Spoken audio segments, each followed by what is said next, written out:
Iron infusions. I'm asked a lot about it. I'm a huge proponent of it.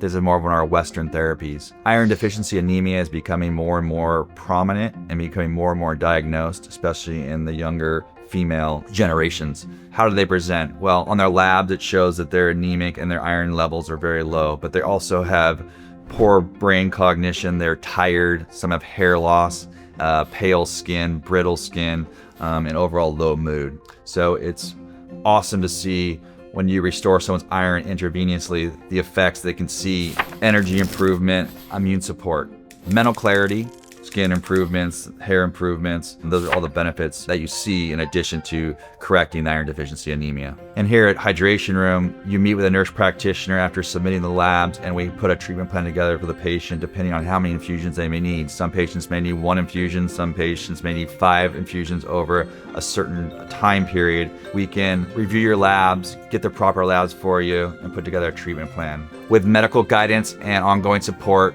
you can feel stronger, sharper, and more energized.